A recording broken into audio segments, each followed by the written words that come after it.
Well, great afternoon.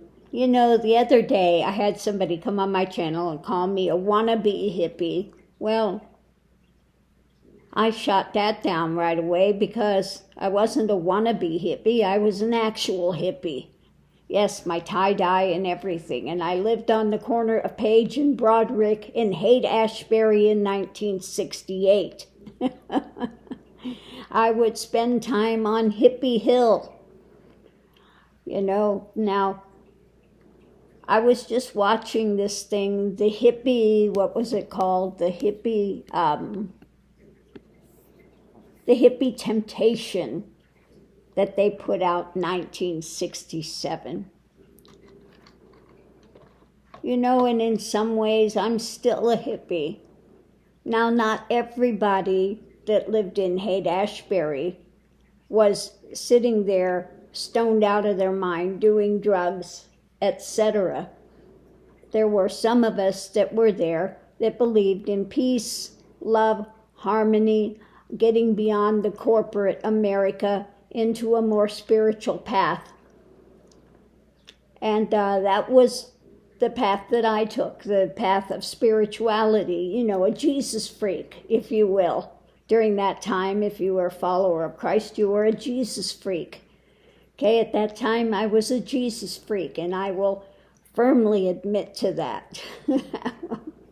So anyway, I pulled the cards, and what we have here, I'm going to show you what came out. But I think where it all went wrong was, again, so many people that got into the psychedelics and thought that that was going to cure everything. Now, don't get me wrong. I loved the light shows.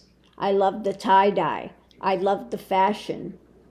But what I didn't love, and I had a friend that I knew in high school. She went to and she was stoned on acid every day. I don't know how they went to school taking drugs every single day. And Lord only knows what her mind is now, because, I didn't see that as a gateway to anything. Now, I admit I tried it once, and once was all it took. I saw that it was nothing beneficial, okay? It wasn't anything beneficial that was going to take you anywhere.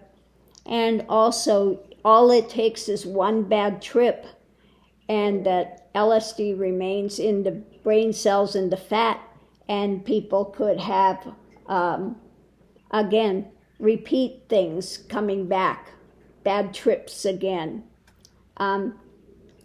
So, again, that was not my thing. I've never gotten into smoking marijuana. Again, tried it once, but all it does is burn your throat and make you tired. That was it. I see any kind of a benefit in any of the drugs or any of that type of thing. So, people say don't knock it till you tried it. Well, I tried it, and now I'm knocking it, okay? So again, wasn't my thing, but the thing that I saw was beneficial was the spiritual aspect and wanting to change society for the better. So what we have at the center was wanting to move things forward, to take action. Above it, the key is for people, a coming together for people and society. The foundation of it was struggling with these imaginations, with the things that are not, beneficial. The lesser light type things. And that's where the struggle is for many people. Now, going into it, this was a timely thing that happened in our history, okay? It was a time of revolution, and above it, at the home front, people were suffering the mentality. They didn't like the mentality of the day. And so underneath of it, they wanted to bring forth a new message to friends, okay? So what was going on relevant at that time was looking at the past and wanting to have a pathway forward by being able to control the energy, control the actions that were going to happen. And for some of us, the way to control that was the doorway through what? Meditation. Okay? Meditation, stilling of the mind. So for some of us, hippies that weren't wannabe hippies, but were actual hippies, it was a doorway to meditation and to spirituality. Now the challenge was, and still is today, the message of actions that people, younger adults, people, wanted to put an end to what? Corporate greed, the dark side of corporate greed. And we still have that going today. That has not changed, okay? And the clarification was we wanted love. We wanted to come from a place of peace, because above it we saw this dark entity of the wealthy, okay, the wealthy, not of spirit, but the wealthy of monetary and greed and stuff, and how little they wanted to give back to people, and confronting the feelings of loss, that darker things that were happening and still happening in society. So that has not changed. And there are some of us that are still in that framework of wanting to have love, the spiritual aspect of things, and see the changing of society for people to, what's that word that the Repugly Uglies hate? Wake up, to become woke, okay? So, what did Buddha say when he gained enlightenment? He said, I'm awakened, I'm woke, okay? He understood compassion and love and these things. He woke up to the reality of what things are at the heart of it. And so that's what he was expounding and talking about. Now, Buddha, of course, never said anything about God. So people think that it's godless. It's not that. I'll tell you why Buddha doesn't say, because what happens when you implode into that? There's no you, no world at that moment. The only thing that exists, and it's more real than anything in this transitory world, is, I call it, the divine is. People call God. It's spirit, okay? It's spirit, 100% more real than anything here. And it's something you cannot deny, okay? Now, when you are there and you come out of it, and you're once again, the transient world is coming back into view, at the heart of it that everything is part and parcel of this divine energy, okay? So for God to exist, there has to be something other and separate from God. But there is nothing other and separate from this divine energy. So either you can say all that exists is God, or God doesn't exist because there's nothing other separate from it. And so that's why Buddha really said nothing on that, because it's that conundrum, okay? Now, people will say, and this is again one of the things, I call it the great joke, okay? The great joke is you think you're separate from God. And in my case, I got rid of everything and went to India. And then when you finally implode, you find out that it's always right there. You couldn't have gotten away from it if you tried, because it is part and parcel of what gives you life and breath and everything. So it's that great joke. Here you run, from the far ends of the earth looking, and it's right there all the time. Okay? So it's the divine joke. So when that happens, in one sense, you just sit there and you're laughing like, oh my God. It's the longest journey to wherever you're at.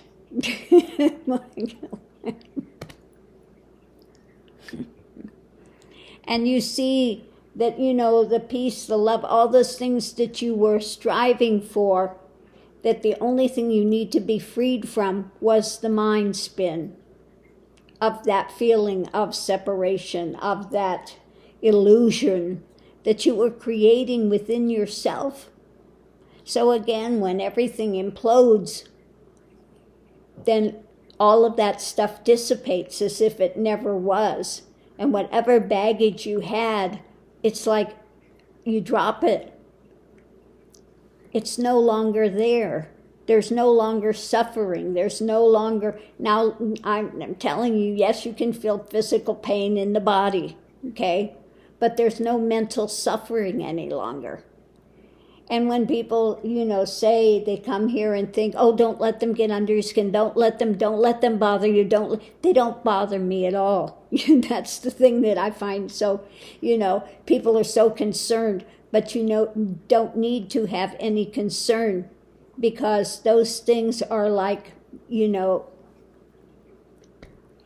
I don't feel those things, okay? It can be a bit hurtful with that, but I don't have the mental spin. It's there for 1 second and that's it. It's gone. That's why I can address it, but not get caught up in it, with this long back and forth forever. Okay? So I can get out there and address it, and it's not fueling anything here. There's that peace that passes understanding. Instead of the mind spin going on where you've got all these tons of thoughts going, and I've been there before that transformation happened. You're on the hamster wheel of mind, and they implant something and you can't stop thinking about it, and it goes around and around and around. Well, that's most people's experience. But when you get to realization, aka enlightenment, whatever you call it, waking up, it is like waking up out of a dream, because the illusion of what's here, the transitory nature of it versus the eternality, which we're actually within, then that mind stills. And there are no random thoughts that are going, that are plaguing. It's just quiet there, okay? So you're entering into a whole different consciousness, a whole different level of awareness. And where before you could have been really in anxious anxieties about people and maybe hatred and all of that, fueling all of that, it's gone. It doesn't come back.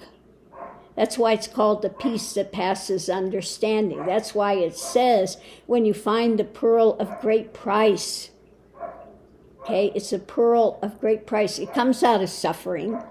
Pearls are made out of what? Suffering. But you have that pearl of great price if you encounter the suffering and you go deeper, deeper, deeper. And you find out through that introspection, through meditation. And I say, instead of like Ramana said, to look at the I am, I say, no, look at what is this I. Instead of saying, what am I? Because what am I sets up what? You're going to say, I'm a daughter, I'm a this, and all these other things. But when you find out and you look at what is this I, whatever is transient cannot be the eternal divine is. So one goes back through introspection and looks at what is transient. Now this takes a deep looking. This doesn't just say, oh, okay, this is transient, this is transient. No, it has to be actually found and encountered fully. So what is this I? Because the I is the ego. When you get to the divine is, it's the zero. That's why it's the beginning and the end of Tarot. You start not knowing anything, okay? But you have lots of questions, and you're seeking and looking. And what is the first thing they do? You want to control, you want to manipulate, you want to be like the magician, okay? Well, you go through the whole spectrum of the journey, and you come back to zero.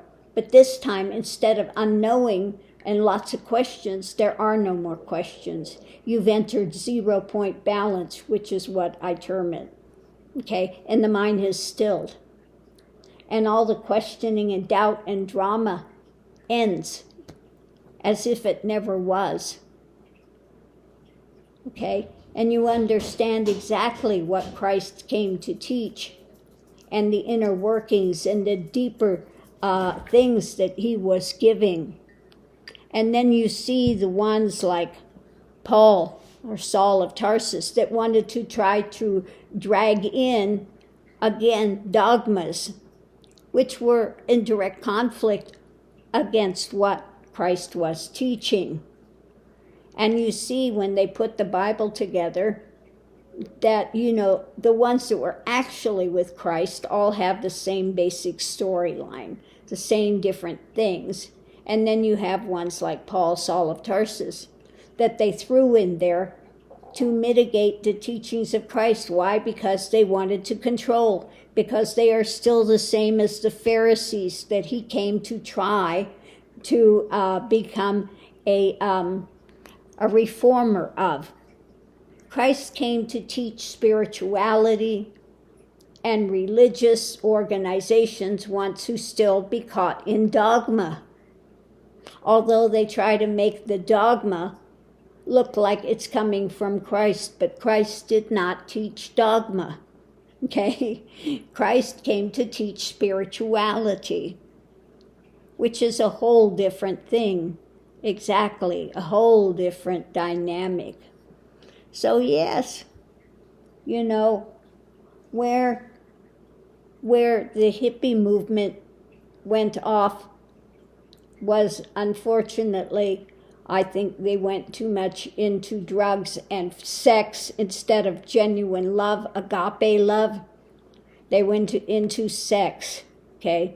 So that purity got perverted into something more animalistic rather than agape love and finding the things that, again, Christ came to teach, spirituality, to elevate humanity, to bring that peace and the love and the things that were being sought back then, okay?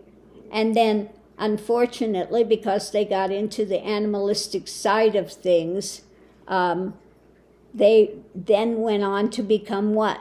Corporate America, okay? Because they found out they weren't fulfilled with the drugs and the sex and stuff. That was not bringing them what they thought they wanted, free love, which was not actual love. You know, the sexual dynamic is not the actual love. So they perverted the movement that could have been revolutionary to humanity, became perverted, again, to a lower, lesser level. So yes, there are some of us that are still hippies in the sense that we are what you would have termed back then Jesus freaks, out there to spread that love and light of Christ, what he came to teach and to give to humanity.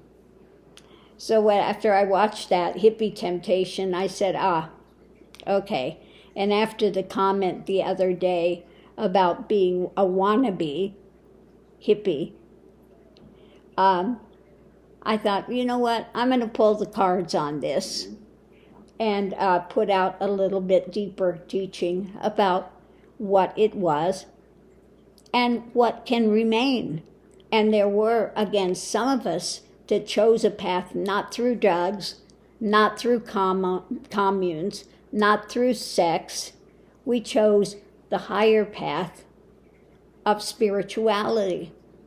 So I went from living there in the Haight-Ashbury into an esoteric Christian order, where I began to really continue my journey in earnest, okay? And I was not disappointed. Was the journey easy? No.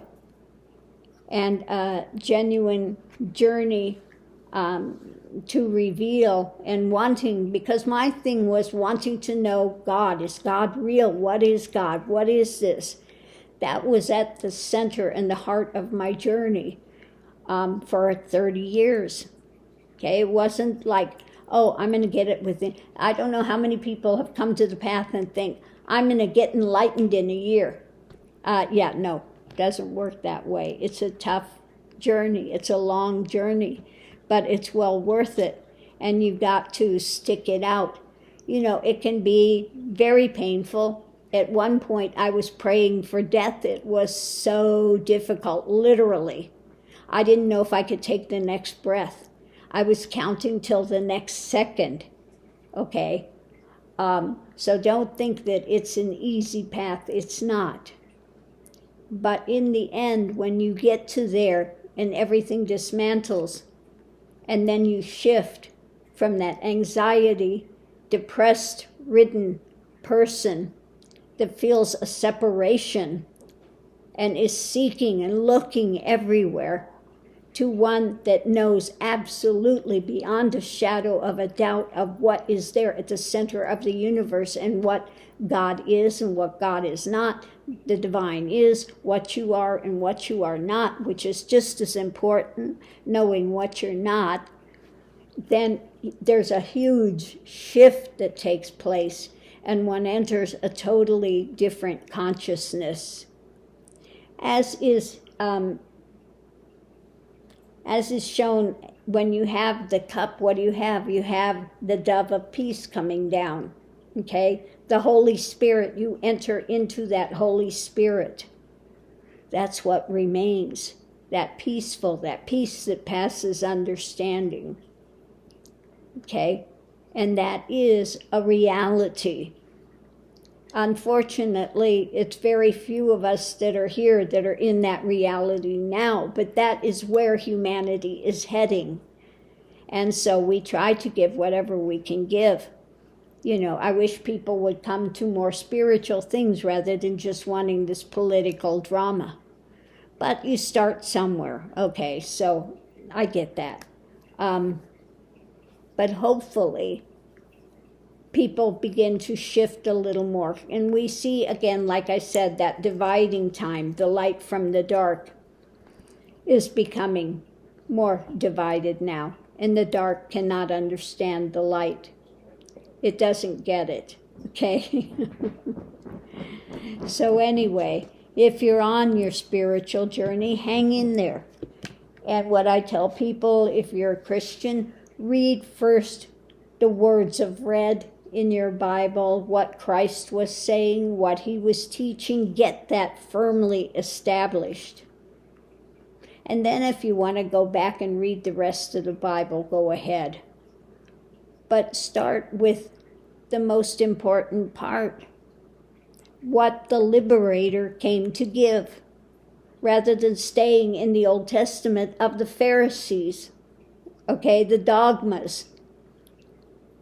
Because he came to, he came to fulfill everything and give the truth and to give a light to humanity, okay? So on that note, I'm going to leave this here, and thanks for tuning in, and we'll see you online.